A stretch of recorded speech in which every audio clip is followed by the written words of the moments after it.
Support for today's episode is brought to you by the Nutra Milk. I know that kitchen counter space is prime real estate, and in order for an appliance to make the cut in any house, it has to be super useful, not just a dust collector that rarely gets plugged in or hides away in a cupboard. I can share that since adding the Nutra Milk to our kitchen, we have taken an immense amount of joy in making and creating our own oat milk from scratch. I love plant-based milks, but our family had a serious oat milk habit that was costing us over $150 a month. Now we make our own in a blink of an eye, and it has made my Rips Big Bowl cereal, something that I've eaten every day for the last 30 years for breakfast, even better. Believe me, your kitchen counter will be glad you made room for this blender. Visit thenutramilk.com and use the code PLANTSTRONG for a $50 discount and free shipping.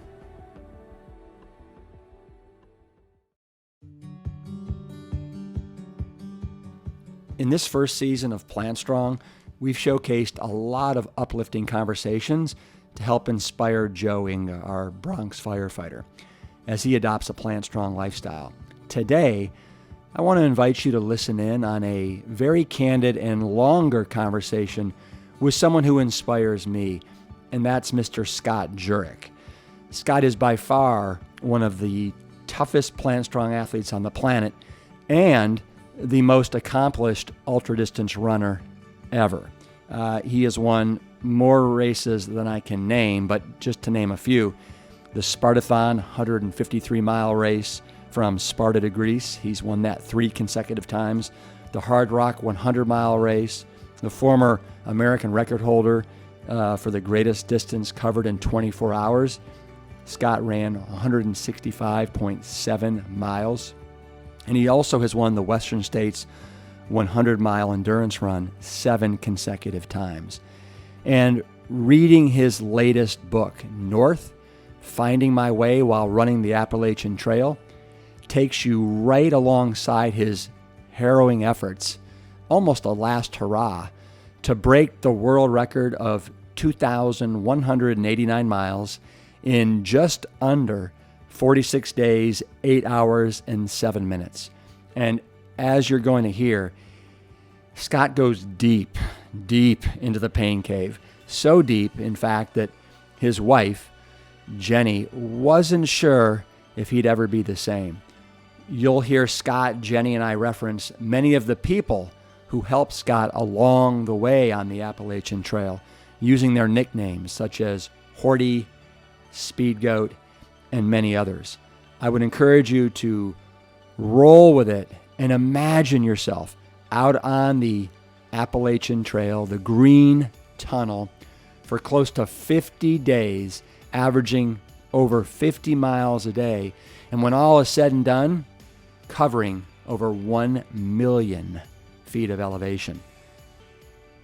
Scott woke up one day reflecting on all of his athletic achievements while he was in fleece-lined slippers, making pancakes one Sunday morning in Boulder, Colorado. And he looked around and thought, is this what I've become? A Sunday morning pancakes kind of guy? I think that a lot of men can relate to this place where we've landed in life. We used to thrive on adrenaline.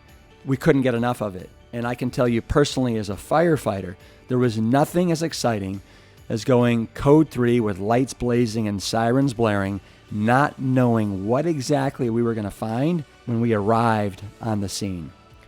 Now, there's absolutely nothing wrong with domestic bliss and family time and being comfortable, but there's something to be said for plunging back into the unknown, setting a goal that scares you, and going after it. When was the last time that you did something that pushed you to your physical and mental limits and got you out of your Sunday morning pancake comfort zone? Personally, I am focusing on breaking the world record in the 200-meter backstroke for men aged 55 to 59. I'm terrified and over the moon excited at the same time, and I know that I will be entering my own pain cave of sorts as I push myself to the brink.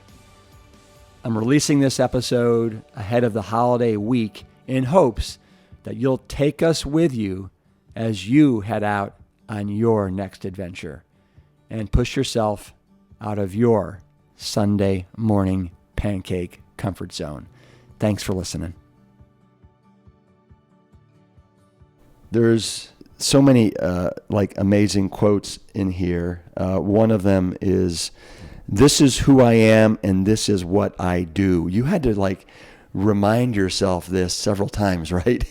Oh, definitely. I mean, that comes from my buddy Horty.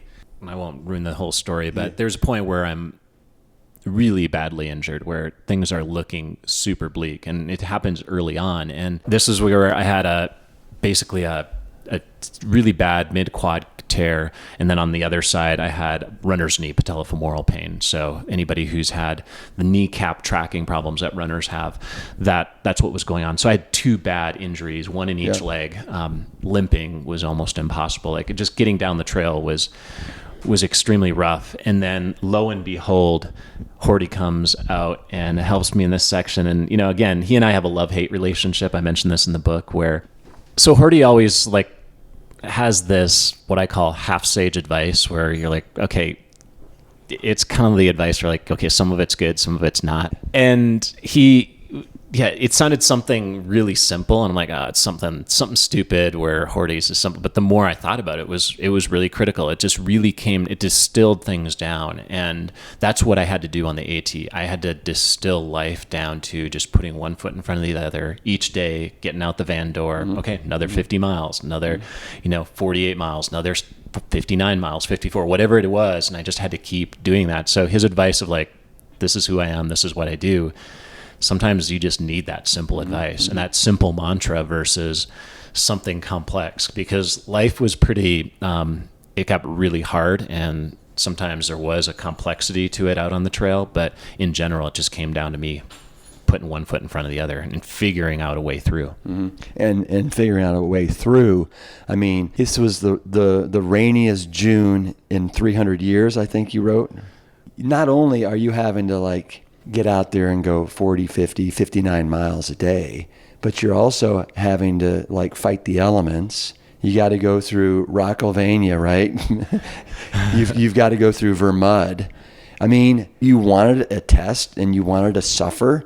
I mean, it sounds like you got it in spades and then some. Yeah, it's funny because the locals would show up and they'd be like, "Oh, the next section is going to be flat, more runnable. They're like, tomorrow you're going to hit some easy running." Yeah. And we kept looking forward to that. And then every day we'd be like, "Oh my gosh, this is epic." Just because we were so new and everything was so fresh to us. Your local trail might seem like you could do that with your eyes closed, but to somebody new, you're like, "Ugh." So we never really got into a groove where it was like, "Oh, cool. This part we can just kind of tune out and just freewheel, just run smoothly." Every day was kind of strenuous and stressful. It was never really relaxed. It was a grind. And that's when you do 50 miles a day, there's nothing easy about that. Sure, you can have better days or days and times where you're feeling good, or Jenny had days where everything clicked along strategically, or she found the places easily, or found the great grocery stores or that sort of thing. But in general, because you're doing these huge distances, these huge physical challenges each day, it's not now we can coast, or now it gets easier. And the weather and all of those elements just magnify everything. So if you're suffering somewhat, you're now going to suffer, tenfold or fivefold, whatever it is. It adds another, 5-10 pounds to your pack, when in actuality it isn't. I mean, look at anybody that's been on a camping trip and all of a sudden it starts raining and it just makes everything that much gloomier and darker and more depressing. And that's why, again, I mean, I just can't imagine what a tough June that must have been for you guys. Yeah, I mean, it was hard for me to watch him every morning try to get himself mentally psyched to put on the same wet, dirty socks, wet, stinky clothes. His pack was wet. Nothing ever dried out. And so just the morale was low every morning. And so it was hard for me to be get out, go, you're late, tick tock, start your day, because I knew how hard it was just to motivate to get out of the door of the van. So one of the things before you popped over on your run is we were talking about you guys as a team, and I mean, what do you think makes you and Scott such a great team? I think it's just that we're good friends, like we're best friends, and I know that sounds cliche, but we'd been friends for years before we started dating, and like we just kind of knew each other and had this different kind of rapport.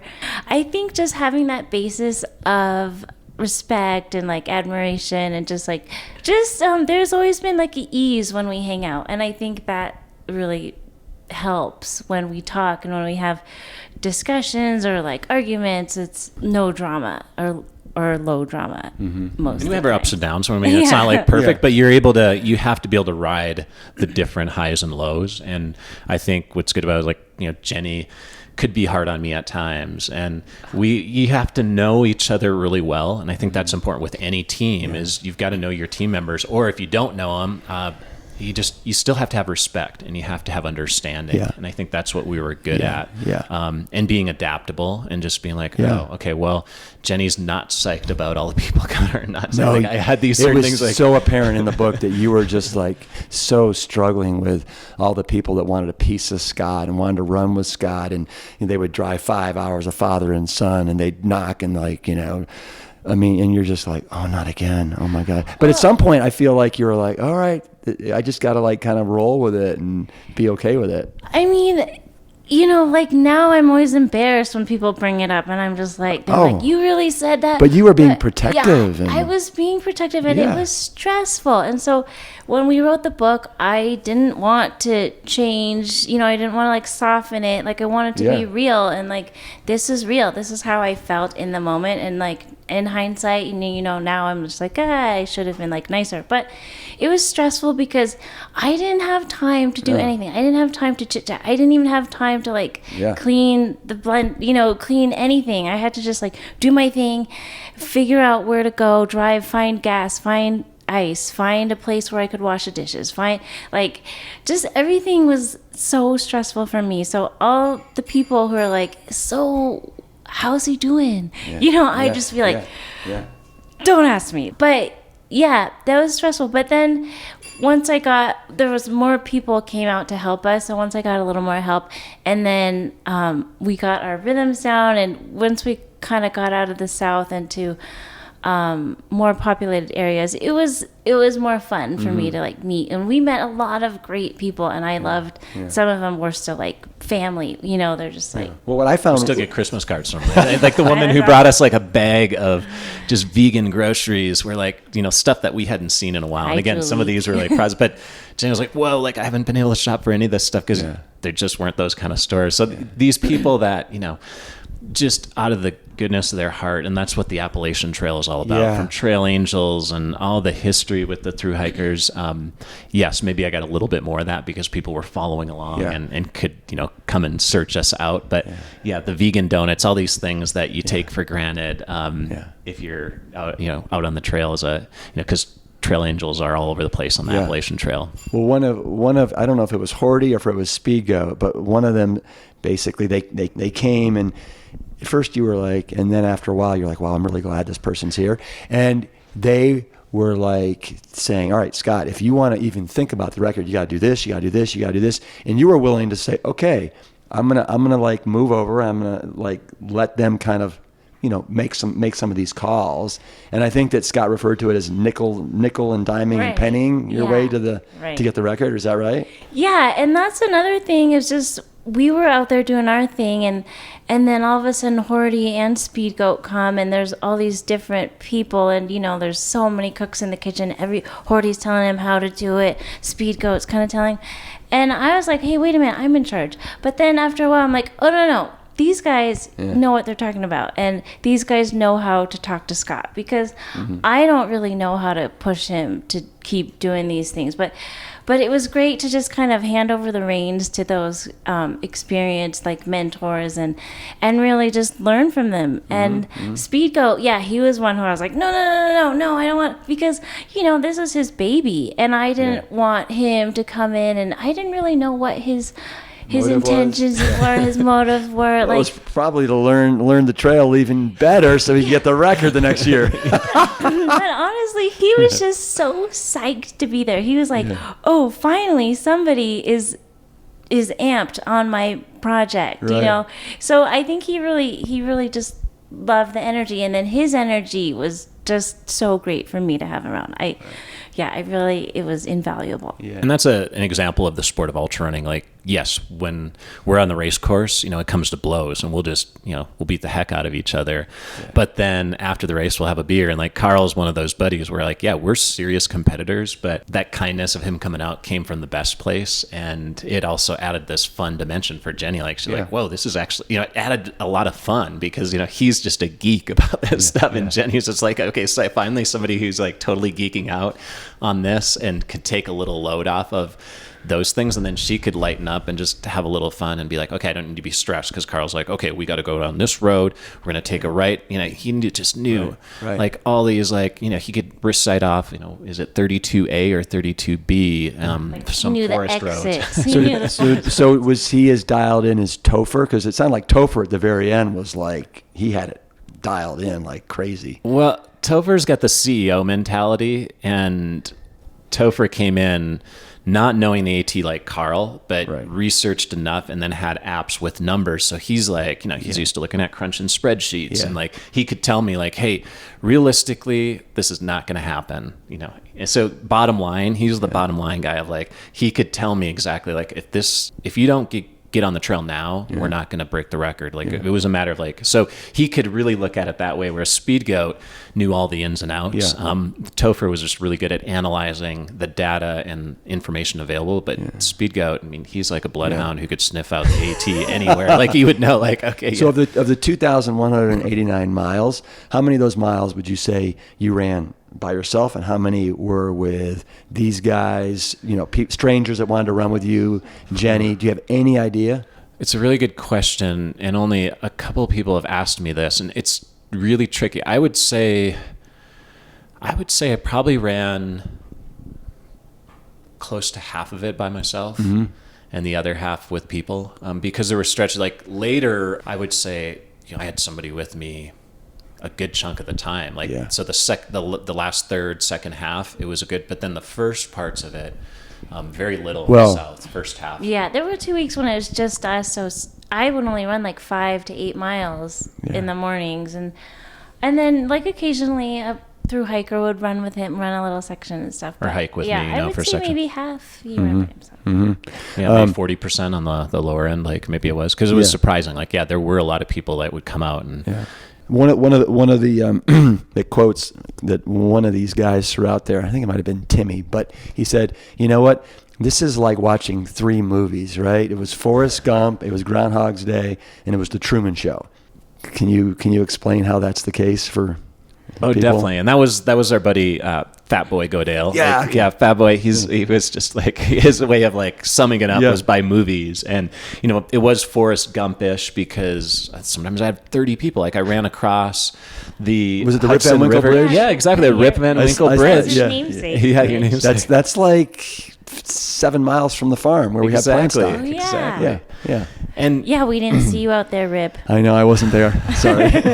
No worries. But it was this. It did have this feeling, and I did. It had an energy. Like I said, people were like feeding off of it. I was feeding off of theirs. Like it was cool to be around. Like there was an excitement happening, and so it was that kind of Forrest Gump feeling of like, we got to follow this guy. Like we gotta, we want to be a part of it. I wanted to hear from them. I fed off of their stories. People would tell me like, what has changed in their lives, and like how they used to weigh 150 pounds more, and just all these amazing stories that gave me motivation. And then of course the Truman Show, because Jenny can relate to this. Every day the same Horty would knock on the door and be like, let's go to Maine. It was like the same awful alarm clock sort of thing. And is that Groundhog's Day? Or Groundhog's Day. That's Groundhog's Day. That's Groundhog's Day. Yeah, and then the Truman Show was that everybody else was watching, following the tracker, following social media.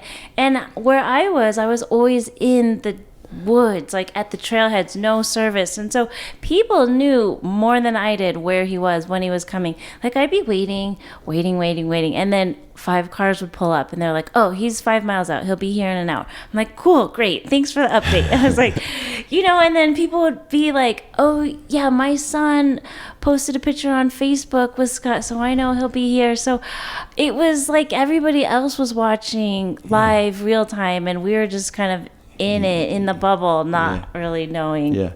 Well, and at one point, you and Scott had a blowout where you started running and you're like, okay, I'm going to break him. And then Scott, you're like, I can't believe it. He's catching me. And he caught you.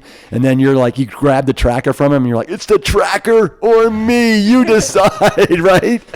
Yeah, so much detail. Yeah, it's exactly what happened. I was just out. I was so mad because, we just never had any time to talk, never had any time to kind of just like vent to each other. There was never any private moments in the end. And so there was one time when he just kind of like disrespected me and I was just like, oh no, you didn't. And like in front of all of these people, strangers, and then also some of our good friends, I was just like, ha ha ha, and just like took off. And so you didn't care that he was probably broken, like, so broken and messed up. No. At that time I was just relentless. I was just like, I don't care if I sabotage this right now. Yeah. You just have these emotions, and I was done. I was like, I just spent the last 2 hours washing your dirty shorts, and here you are, like, just and he was joking, but we didn't have time to iron that out, and so and that's what's hard because I was having to be on with all these strangers. Like I was performing my athletic endeavor.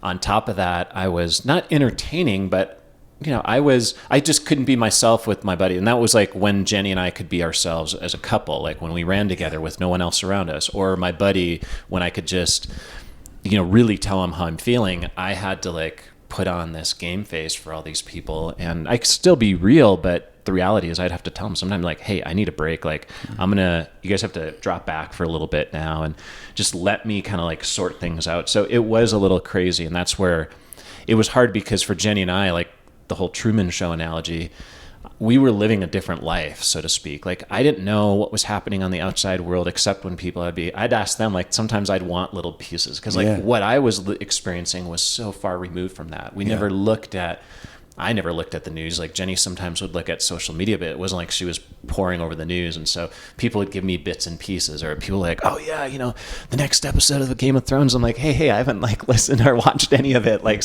There were these things we definitely were detached from the outside world, which was so cool because that's when you do these things, you want to be detached. If you go to a meditation retreat or you go to, something like this where you're out in the woods and you're just kind of disconnecting, you're purposefully doing that, and there's a lot of value in that. But then there was also the stress of everything happening around the outside.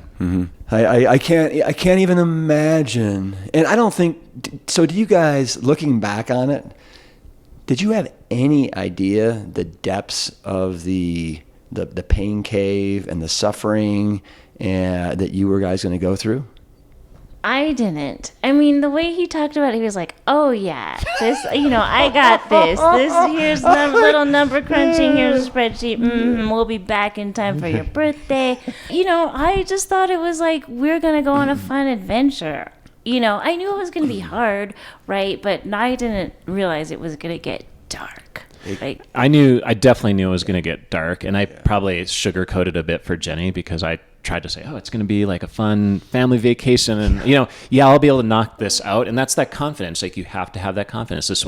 I had to put some of my old self of okay, this is totally doable. I know I can break this record.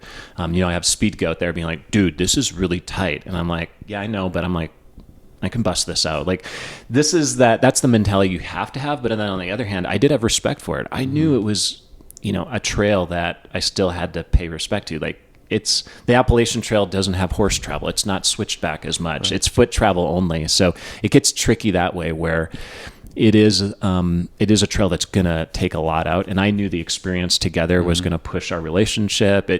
I knew a lot of those things. I just didn't know how far. I wanted to get uncomfortable, and I knew it was going to get gnarly at times. But I have all these quotes in here that I'd love to read, but it's just, it gets uglier and uglier and uglier and uglier until at some point, I think you said, or somebody said, you know what, Scott wasn't at one with the trail, he was becoming the trail. You were like becoming this feral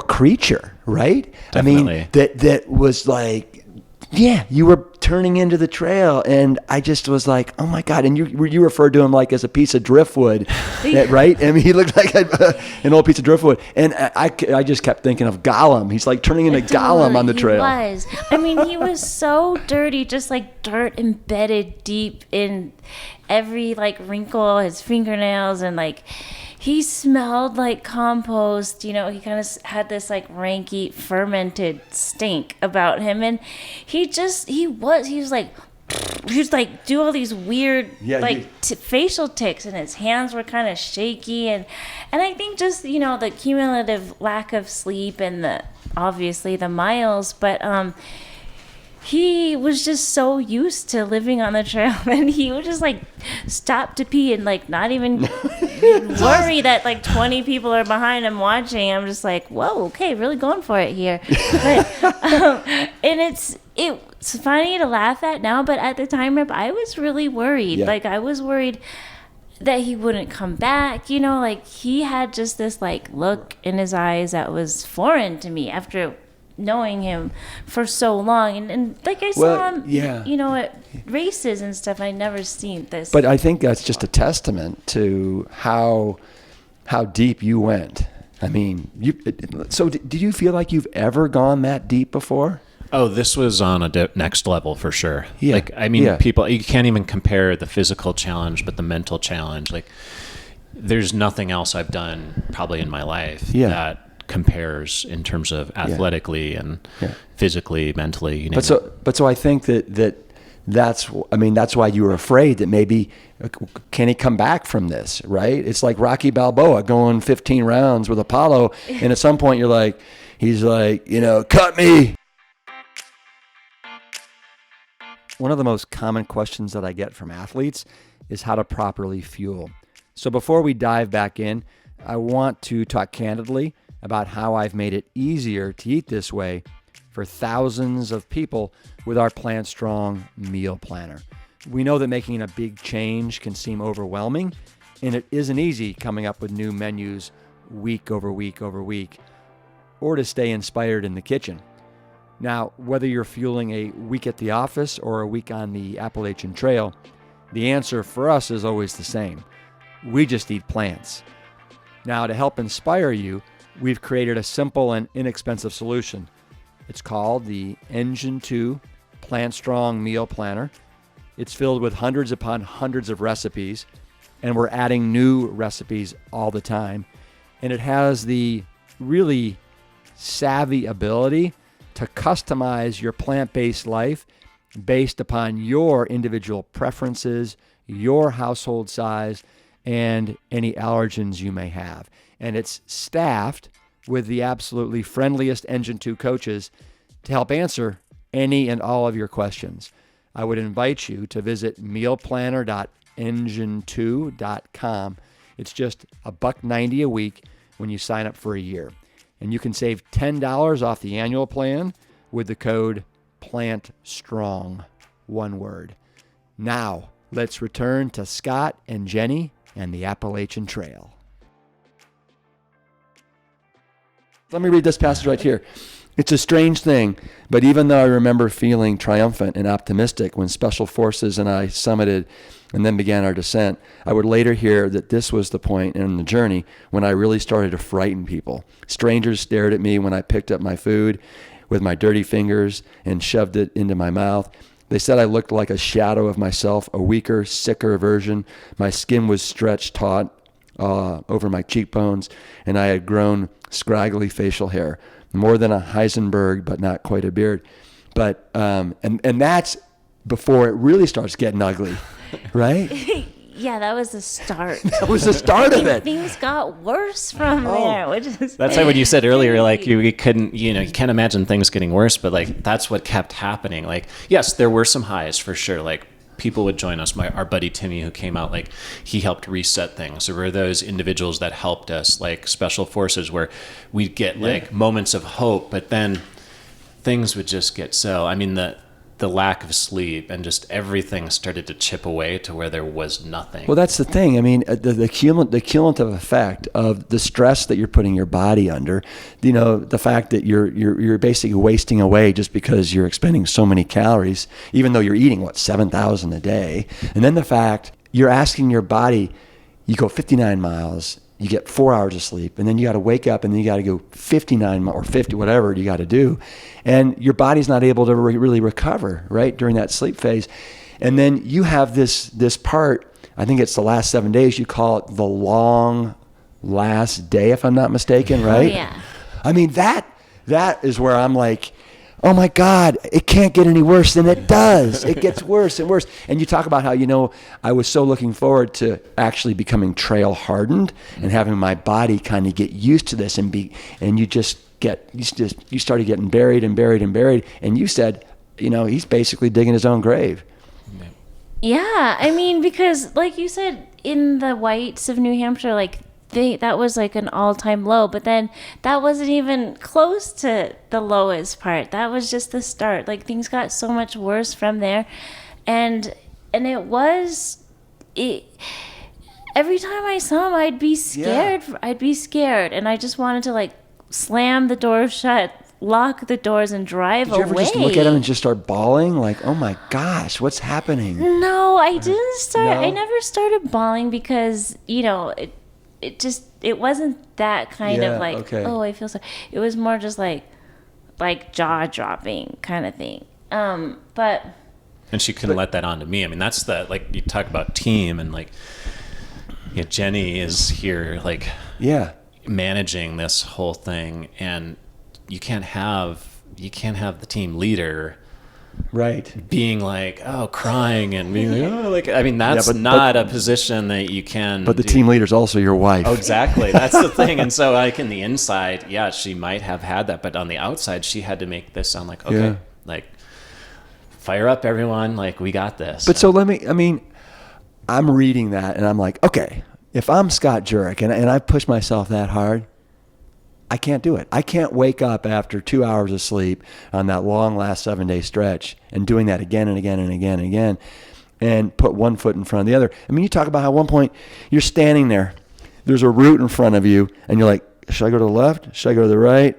How do I lift my leg? And then you trip over it, right? You're that decimated and obliterated. But I don't understand. What drove you to keep going? Was it you didn't want to disappoint Jenny? Was it you wanted the record? I mean, why? I think it's a combination of all of those things. The record was the impetus for sure. If I didn't have the record looming out there, I would have been like, let's take this casual. Let's, why push? So I think everyone needs a record, a goal, or something in their life that is looming out there. It's not always your focus, because some days I was like, I couldn't even think about the record. I just had to okay, how am I going to stay alive right now or get down this section of trail, put one foot in front of there? But we need something, an impetus to push us further. And I think that's what the book is about. That's what this journey, but for everyone out there, there's always a little bit more in us than we think. And that's where I was squeezing out, I was squeezing out the towel or the sponge, and there was just moisture coming out of it, but there was still something to squeeze out. And I think that's the testament or the lesson here for me, is that even all of these athletic events that I've accomplished and thought I went to deep and dark places, this was something that was going to bring me further. And even when I thought I was at the brink, when I couldn't give any more, still had something in there. And that's why I think I do these things. When I look back at it, that was the importance. If I didn't have that, it wouldn't have been as... You certainly were You weren't back home in Kansas making pancakes on Sunday anymore, were you? No, it wasn't. Oh, my gosh. But that morning, I mean, like you talked about, that last night he rolled into the van and he thought he was going to get 4 hours of sleep, and Topher was like, Yeah. 1 hour. You know, You're like, two, dude. I'll give you. I mean, yeah. yeah. I don't want to ruin it for people, but like, I almost got to a point, like, I almost wanted to deck Topher. Like, I almost got to this point. And Just you being don't like, talk about and just, crying. yeah. Toph was in tears. Like, it was so... He said he gave you that talk, and then he went to his car and started bawling. Yeah, it was so emotional because we still had this big mountain to climb, and that there was no time, and Chrissy was crying. Our friends there were just like, because he was basically stumbling on pine needles at that point, just like couldn't even function as a normal human being. But then that morning, 2 hours of sleep, he rolls out like fresh as, like our first day. And I think about, like, LeBron James says, like, never underestimate the heart of a champion. Yeah. And I feel like that's Scott. He had all these years of when he knows that feeling. He knows he's so close. And, like, he knows how to get it done. No matter, like, if his body's saying no, like, something in his heart was just like, I'm going to do this. And his whole attitude switched. He was, like, laughing. He was climbing up that mountain like better than I've ever seen him climb. It was this like, this is what I do. I'm a champion, and this is how I'm gonna ride this to the finish. And I was like, you got this. Like, it was totally revolutionary. And that is, I think, a great transition to, I want to read this because this is insane. Back on day 2, Jurek had told a reporter that this would be his masterpiece. I'd cringed. But in a way, he was right. He'd gone to the graveyard and come back. He'd messed up and learned along the way. He'd pushed his body beyond what was possible and put it all out there for the world to see. In one sense, it was the most beautiful expression of his running career. I mean, wow. That's how I felt. I was blown away. I was like, here's my husband, here's my best friend, this person I've known for so long in such a close and intimate way, like we're always together. And I'd never seen this before. I'd never seen this side. I've never been so inspired by this person that I know so well. It was just, like I said, it was so beautiful.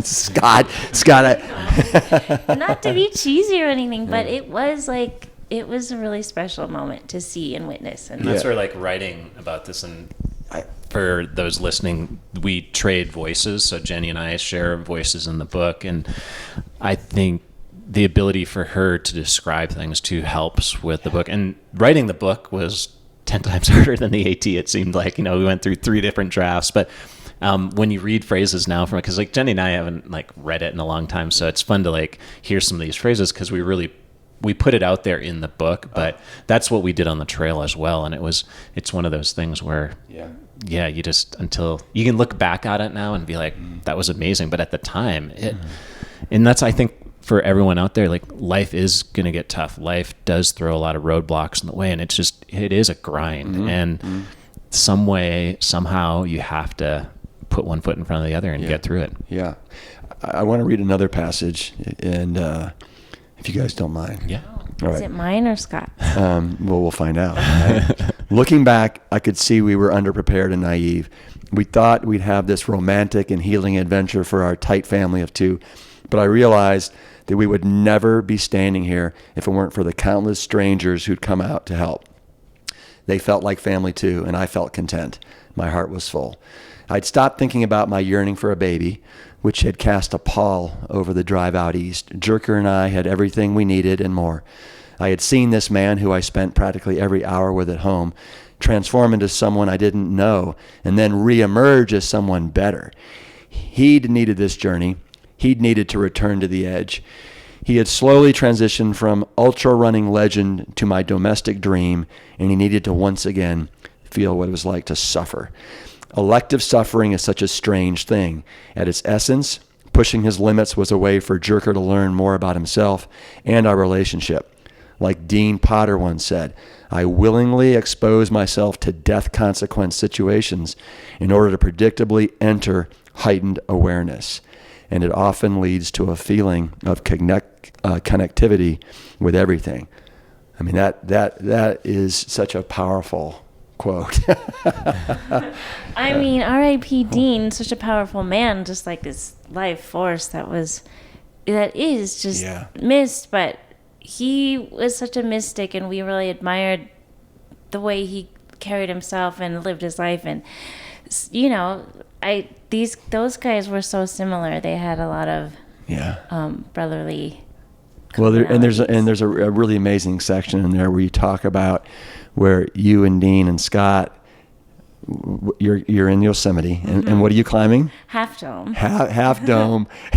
And Scott, you were not having fun. I was definitely out of my element. I mean, I knew that, but I was like, I'm going to do this for Jenny because, you know, it's her birthday. I'm going to haul up all her stuff. And yeah, it was one of those things. We won't ruin it for everyone, but they definitely have to read that because I think it's a moment of like me showing a real weakness of mine. Like I'm not like Jenny's super comfortable on the rocks, like pulling herself up a frayed rope or half frayed rope to get up stuff. And like, I mean, you're just as much an adventure seeker and liver of life, and I mean, fashion designer, right? Didn't you used to design clothes for Patagonia, and now your own line? Or yes, no? Well, I freelance now. I worked in-house for Patagonia for 3 years, and then now I freelance for other brands and stuff.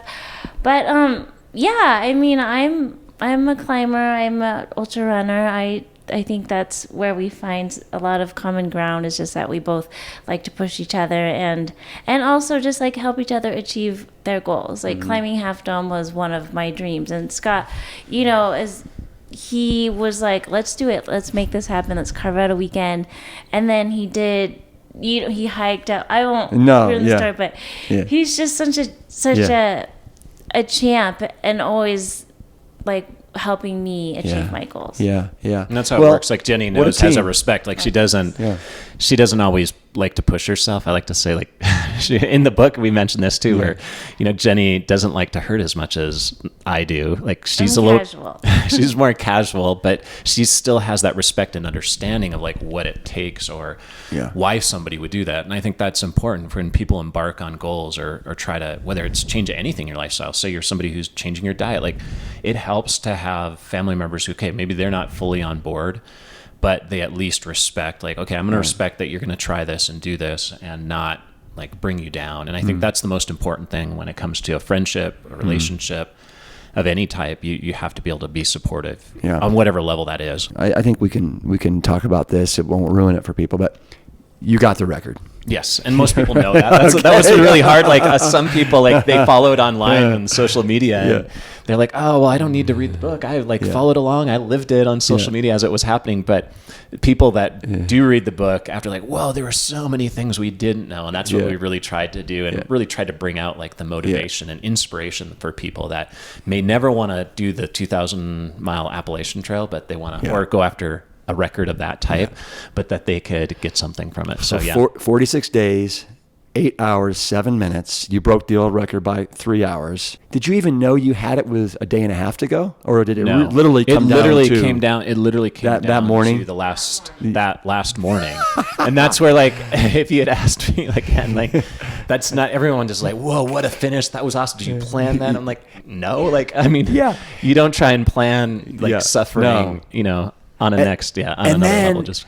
And then, to me, one of the most miraculous things is, and then you beat the record on Jenny's birthday. Oh yeah! What a birthday present! I know, happy birthday! And it was a beautiful day. It was a beautiful Sunday, I think. Oh. Just bluebird summer day. It was awesome. I mean, because we could have had horrible weather, but that last week when he was really hurting, we had great. It was the only time in our trip where we had a good block, and that was amazing to be able to share that with Jenny. Like, even though things were tight, there got to be a point, like not until those last 5 miles, where I knew, okay, unless I really messed things up, it would be hard to not break the record, and that's where we could finally just enjoy that last 5 miles together, and climbing the highest peak in Maine, the views you get, it's just an amazing. So when I was done, I was thinking, God, imagine if you guys would have reconned it better. You had only reconned 1% of the trail before you did it, which, I mean, ludicrous. And if you would have gone southbound, if you didn't have the torrential rains, all these other things, but hey, you went northbound, you kind of held fast to your theory and your guns, and you bloody did it, right? You bloody pulled it off, right? Close. The heart of a champ. Do you have, and I mean this, do you have nightmares of those white blazons, and maybe you're out there on the trail? I definitely had some dreams, like right after. Like I definitely could see how. Again, I haven't been to war. I haven't done some of these things or been in really severe life-threatening conditions. I mean, you're a firefighter. You've been in situations. So those but this was close to that in that I did have a little PTSD after, where I would be out on a trail just hiking with Jenny a week or 2 weeks after, and I'd be like, whoa, I was right back in the AT, like it just brought back. And I had definitely some nightmares early on where I'm like, thought I was sleeping on rocks in the middle of the night and stuff like that. But it's kind of worn off. And now I guess what I remember most, if I do have like dreams or bring back, I remember the hard stuff for sure, but there's a lot of great stuff. Like, wow, that was freaking awesome. I'd like almost go back and like have that same experience. That's what, again, even though it took a lot of years now to be like, okay, I think I might want to do something like that again. At the same time, there's so many fresh memories and so many cool things. Like I was actually in Vermont this past weekend, and I thought to myself, like, oh, it'd be so fun to come back out here with the kids and bring them back. And Jenny and I haven't spent really any time on the trail besides I helped my buddy Carl the next year break my own record. Jenny didn't get to experience, but we haven't gone out together besides last year on book tour for North. So you haven't gone out together since then?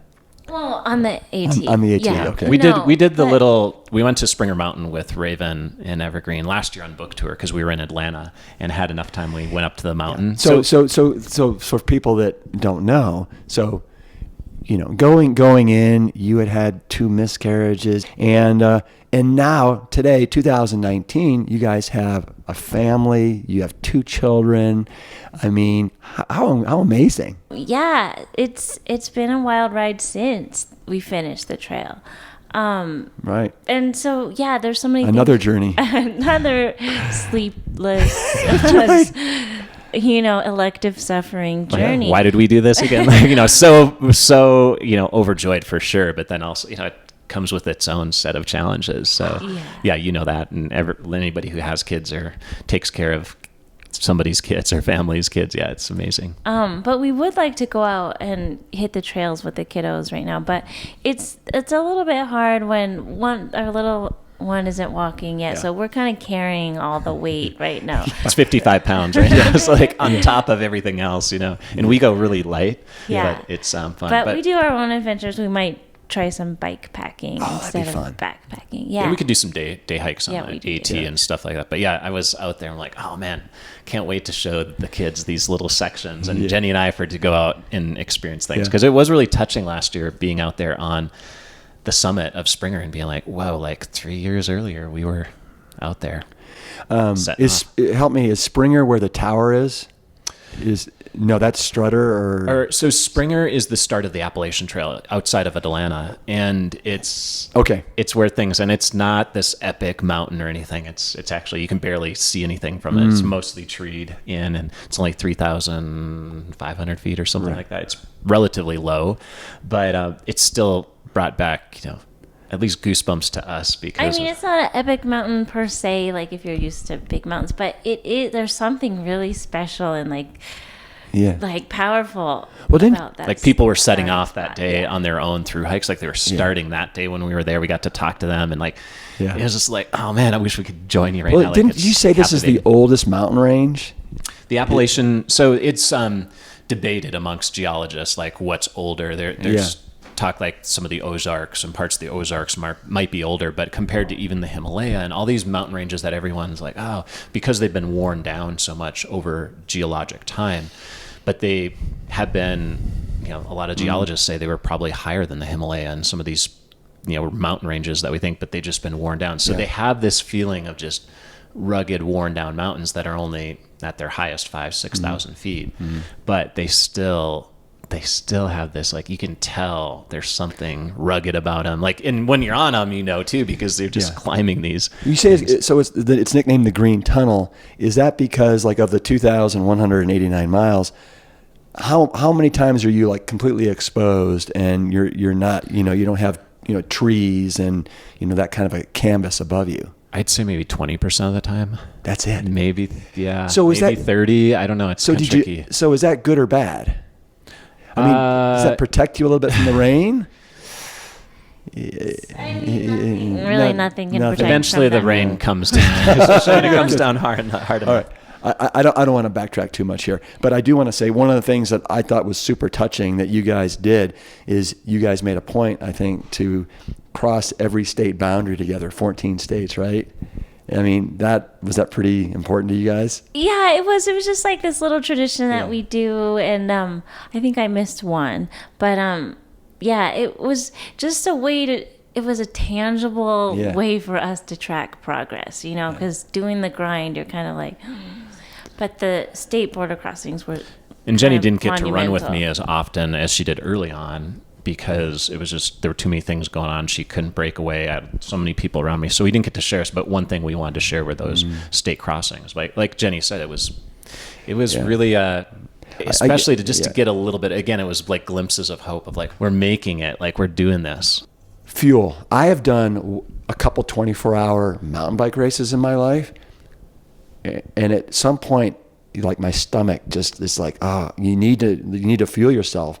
But you're like, your stomach, I don't want another gel. I don't want another Cliff Bar. I don't want another whatever. Did you just have a tough ass stomach?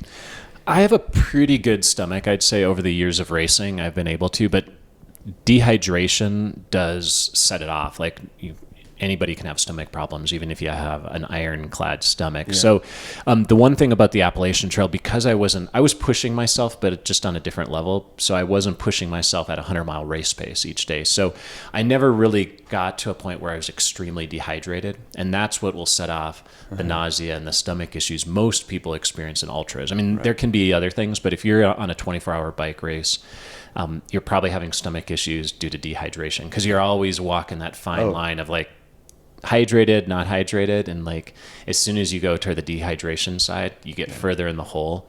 After a while, nausea sets in. So for me, actually, I didn't really have any bad bouts with nausea because I wasn't pushing my pace. I was pushing hard, but keep in mind I was doing 50 miles a day, so I couldn't run as hard as what I would do in, say, a 100-mile race. So it was like a little different. And because the AT doesn't lend itself to a lot of running, it was a lot of hiking. So there were some days where I was definitely feeling like, okay, I need more sodium. I need to be more aware of things, but never really ran into those issues. So to me, one of the most crucial things in you being successful is your feet. I mean, did you get blisters? How many pairs of shoes did you take? I know the story about the size 12 pair that you gave to somebody and you're like, oh, where are they? Oh, that's right. I gave them to that guy. Yeah. My feet did actually well. I mean, they had their moments. I had little spots. Jenny was worried about one spot, and I was too, where it just looked like it had got infected, because your feet never really get to dry out. Like Jenny said, at night is the only time they dry out. There's just a lot of potential for things to happen. So not so much blisters, but just the sheer fact of being wet all the time and the skin not being able to dry out. That's something that you deal with when you're on the AT. So it's a real balance, because some people get serious like trench foot and can get where the skin just literally falls off, and you see these crazy blisters on AT through hikers, and some of them look like Did you have a special kind of pair of socks? Like, I didn't actually, and that's where like, after a while, I think again doing this for so many, doing this for so long, like Jenny's like, what do you need all these socks for? I brought enough socks just in case, but in the end, I would just wear the same, 3, 4, 5 pair and circulate them. Sometimes they'd get shredded, and I've got some really hardy socks from Brooks that I use, but at the same time, just the trail and the mud in there. And then after a while, I was like, I don't care what I put on my feet. I'm just going to put on the wet. How many pairs of shoes did you take? I took probably, I think, over 10 pairs, 12 pairs, but I actually only ended up using 8. And I gave some away. Other people used it because, again, I'm one of these guys that likes to just use shoes because I was on the trail too. The uppers would wear out from time to time, but in general, I was able to put 500-600 miles on each pair, or 400 something. last thing I want to ask you, you refer, or maybe it was you, but you refer to the AT as a life course, not a race course. I think that's so apropos. It's true. It was one of those things where, again, it's not a race. It was like something I was challenging myself with the record, but because it had so many layers, because it had so many lessons and challenges, it wasn't like the typical race that I was used to, or race environment, competitive environment. It was completely something else. I mean, and that's why I wanted to do something like this. I wanted it to be more of that soul searching kind of experience. If you guys, as a team, had to do one of three, and then you can't answer till I'm done, right? A, do the AT again. B, write another book. C, have another baby. And you can have D, none of the above. No, definitely do the AT again. Definitely the AT again for me too. But just casual. Like, we would do it again together or as a family. Or like, I mean, I think it'd be fun if our kids, when they graduate high school, they go out and then we go southbound. You know, we kind of meet on the trail or something. But I never want to write another book, and I also am done having children. Yeah, Jenny, that I don't have to bear the brunt of carrying a child and going through the birth process, but definitely the AT. And I definitely feel like we're at a spot maybe where we could do another big adventure run. Maybe not the AT again, but something different. Yeah. All right, Scott. Joe is getting ready for this triathlon. I would love, he hasn't run in 12 years. You have got 6 tips and best practices. I'm going to tee you up, and then if you could just talk about each one for just a sec. First one is connect. Well, I think the biggest thing with connect is making sure you have a support system and connecting with others around you. There are going to be those days where, you can train by yourself and everything's going to go great, but sometimes you need that social interaction. So I would say connect with those local groups, whether it's, if it's a running store or club, maybe it's a triathlon group club or something like that. But having those times where you get together with other people so that you can connect with them, pick their brains, feed off of their energy, I think that's really important. I've really benefited from that over the years. Yep. Love that one. Stretch. Yeah, stretch is an interesting one. This is where I tell people focus on the areas where they're tight, whether past injuries or postures you have to do for work that puts you in a vulnerable position. You don't have to have the flexibility of a gymnast to run a marathon or to do a triathlon, but you do have to have flexibility in muscle groups that are problem areas. So I always try to tell people, spend that 5 minutes on those areas that are tighter, where you've had injuries or know that they could be detrimental. And I know you and I both are fans of Jim and Phil Wharton and their stretching books. Definitely. I'm a big fan of the active isolated method just because it's easy, and the Whartons are where I first learned that years ago, just because, again, people don't have time to stretch for 20 minutes typically. If you set aside 20 minutes, great. But if I could get my physical therapy patients stretching a little bit, I thought, okay, if they can do this method, because it's only 2-second hold, you repeat it, you use an active contraction on the other side of the muscle group you're stretching. So I would say check that out, because it's an interesting method that a lot of people haven't heard about before. 3, equip. Yeah, equipping yourself with equipment. Now, equipment and equipping, that's something where people think, running shoes and all that. But I think of equipping yourself too with the right mindset, with the attributes you're going to need for the endeavor that you're going to encounter. So think about all of the aspects, and this is where I'm a big fan of looking at the body and fitness and performance, not just say on running miles or getting those laps in the pool or the miles on the bike. It's really about, what are you doing to fuel your body? What are you doing from the sleep side of things? What are you doing to minimize stress so that recovery can happen? So as much as on the AT I wasn't getting the best recovery, equip to me means a number of things. Yes, you got to have the right equipment. And I love the fact that running and a lot of ultra endurance sports are simple. Yeah. But equipment comes from so many different levels. 4, fuel.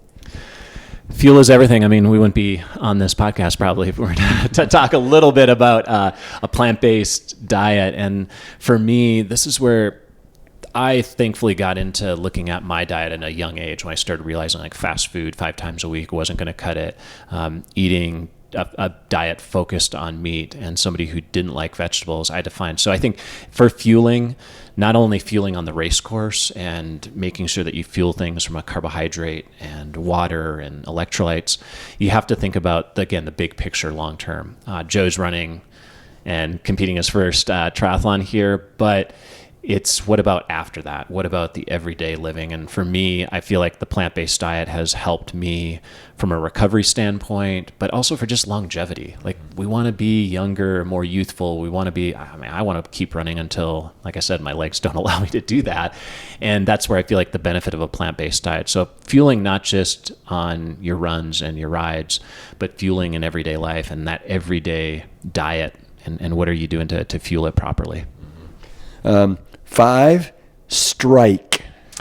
Yeah, the foot strike is really important. It's something that a lot of people get hung up on. People will try to say, what's the best way? I like to say a midfoot strike is the best so that you're setting yourself up for basically keeping your body and your center of mass over the foot strike. So for most people, I tell them a midfoot strike. So think about foot flat. You don't want to strike out ahead with your heel.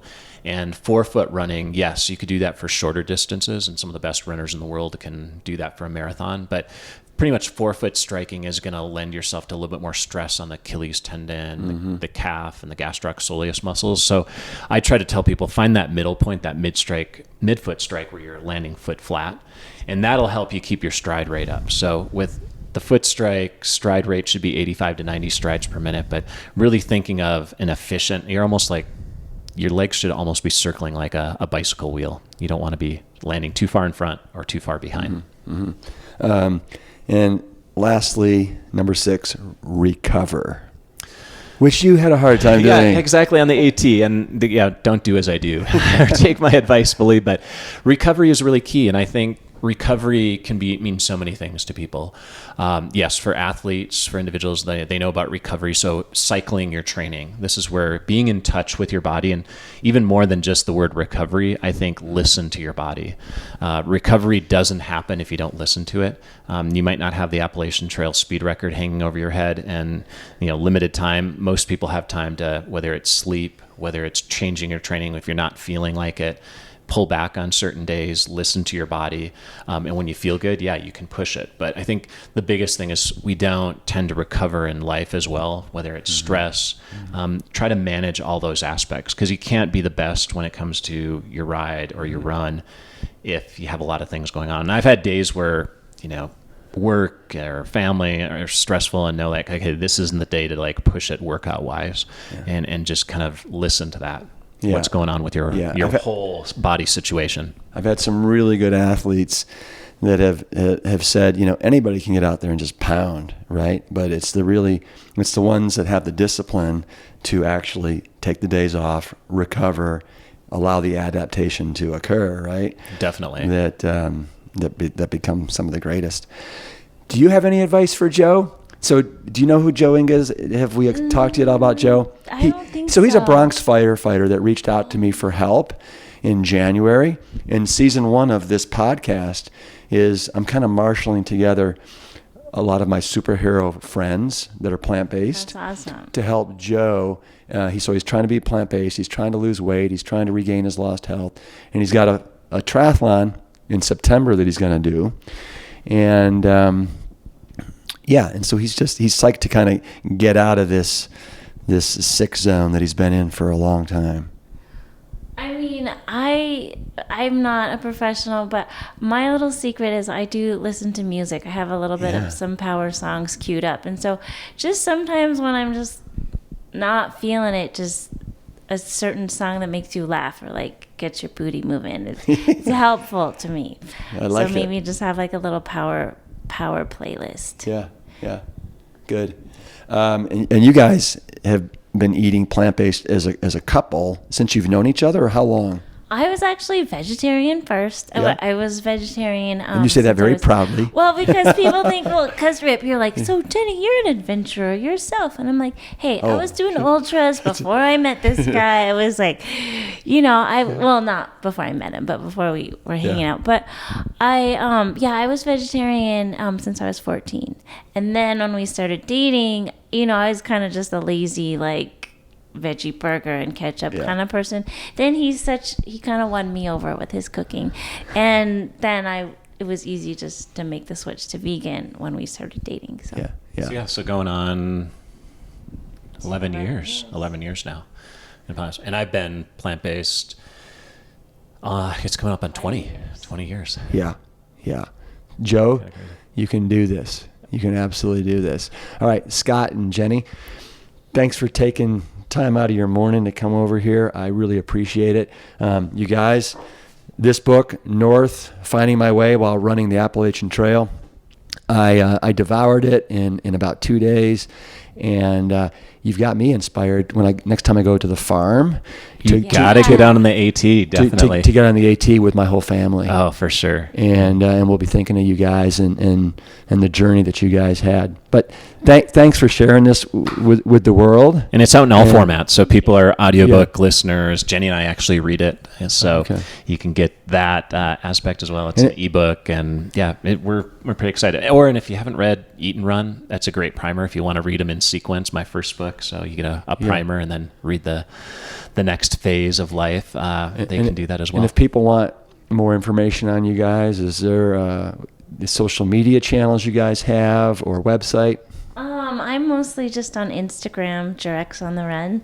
Yeah. And then he has a website. I've got website, scottjurek.com, Facebook, Instagram. And we've been fortunate to have just all the people out there who've been an influence on us and been inspired and to do their own thing and go and inspire people. And that's what I love about passing on the goodness of healthy living. And so to tell Joe, like, he's got this, because he's got to inspire other people. So he's got a lot on his shoulders. So I think that can be a good reminder that he's going to change lives as well. Yeah, he's going to inspire people, and he's trying to do this in a firehouse. Oh, definitely. Right? That's not easy. It's a bunch of firefighters. It's not easy. That are paleo keto, right? Yeah, exactly. Yeah. You guys, you're gems. Thank you. Feel so lucky to have you guys in my life. Well, thank you, Rip. We feel the same, and like I said, it's always good to connect. I love Scott and Jenny and their zest for life, adventure, and their passion for living a plant-strong life. If you haven't already done so, I highly recommend you pick up a copy of their book, North. I'm pretty sure it will inspire you to get outside of your comfort zone, explore your limits, and think about your life the next time you're making pancakes on a quiet, relaxing Sunday morning.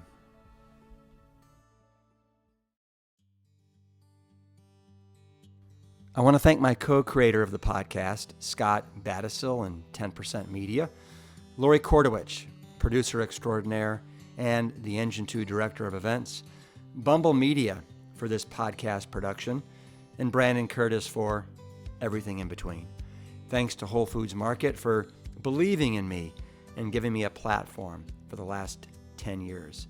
Special thanks to Joe Inga, our Bronx firefighter, for your courage to not only change your life, but also allowing us to share your story along the way. And lastly, I want to thank my father and mother, Dr. Cobble B. Esselstyn Jr. and Ann Kryl Esselstyn, as well as all the PLANTSTRONG pioneers who have been pushing this boulder uphill for more than 3 decades. As they say, we are standing on the shoulders of giants. And remember, if you're digging the show, please rate us on iTunes, Stitcher, Google Play, or wherever you get your podcasts.